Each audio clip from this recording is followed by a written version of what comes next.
Well, the lights are packed away, the calendars are full again, and for a lot of us, the quiet after the holidays can feel pretty heavy.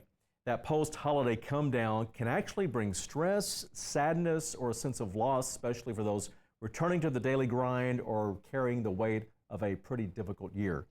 Joining me now is Dr. Allison Chase to talk about how to cope with post-holiday blues. Thanks so much for being with us. Thank you. It's a very important topic, but I think one we just try to deal with because I don't take it seriously or in the past, but I just took down the tree, a week or so ago, and I'm still feeling it. I know. And I'm thinking, is that normal? You feel like you're the only one. Well, and that's not the case at all. Okay. For so many people, you know, it's a little bit of that mix because the holiday time can be chaotic, and you keep kind of going, and there's always a mixed emotion when it comes to the holidays. On one hand, it's chaotic, and the other hand, it's so enjoyable. But then when it all stops, it's like, because one of the things about the chaos and the keep going is that it keeps us from having to kind of deal with real life, right? Mm-hmm. So everything slows down, and real life is upon us. And it can feel like really heavy. And so when that happens, I think it's important to recognize, I love that you realize that how you're feeling right now with that tree coming down. That awareness is so important because you'll stay in those feelings, which is a big deal. Okay. And also too, like really what's going on, I guess, emotionally when this is happening, and how do you know that it's just temporary? If it's not, what do you do? Oh, that's a great question. Yeah. So we want to really be looking at how it is interfering and playing out in your life. So things like, am I noticing I'm having trouble getting out of bed? I'm not sort of doing my daily activities. I'm not talking to the people I talk to. I'm not showing up at work. I mean, these kind of things to any degree, if you're noticing your life being impaired, that's when we are kind of think about wanting to get the help, like the professional help, to step in to be able to make sure that we can kind of get back on track if indeed it's going to another level. Yeah, and too, like also throughout this whole thing, you're not alone. Absolutely. I think that's one of the key things.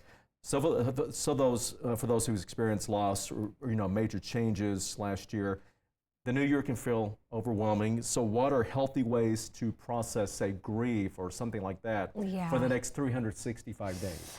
Yeah, like one step at a time, that 1 foot forward at a time, thinking about it in terms of, again, that awareness that this is real, that I'm not going to kind of push it out and ignore it and not do anything about it, because that becomes very easy to do. Let's just pretend I'm not feeling this way. So to have that awareness, right, and then to take care of oneself, like to do the things that we do enjoy and do bring us joy, and being able to get ourselves sort of motivated, but that little step at a time can be so helpful. Right. And too, as we settle into the new year, what, I guess, practical mindset shifts, maybe daily habits can help people regain a sense of purpose or, balance, things like that? Right. Well, I do think it's some sort of activity, kind of joyful movement or activity. It is a great thing to get ourselves sort of moving and out there, so to speak, which is really helpful. Doing the kind of things that are enjoyable to us. You think about those hobby things, taking on maybe a little project, doing something that you would enjoy, interacting with others, with peers, with those in your life that you find support from, and being able to connect around that. And what helps me too, in my own way, knowing that the holidays are going to be back this year. It's not they're going away for, like you think that, oh my gosh, it's over. What do we do? What's coming back? Yeah. And if you really think about it, there's something else probably popping up for you in the next month or the next couple months.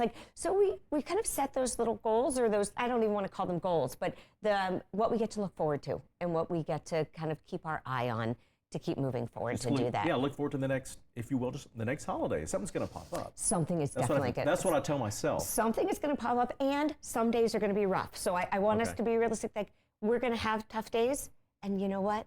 Tough days will pass, we'll get through them, and we'll move on to the next. So being realistic about that is super important. So if someone's watching and feeling kind of stuck right now, lonely, emotionally drained, what's one small step they can take now to kind of start feeling better?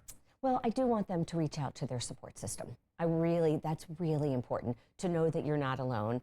And the worst thing they can do is isolate themselves. So the more that whether it's somebody at work, somebody in one's neighborhood, a family member, a peer, whoever it is really important to take that step to be able to surround themselves. and then figure out, do we need to take it a step further? Do I need to get some help? Do I need to do that? All right, some helpful tips. Thank you so much for being with us. Appreciate it. Thank you. Thanks.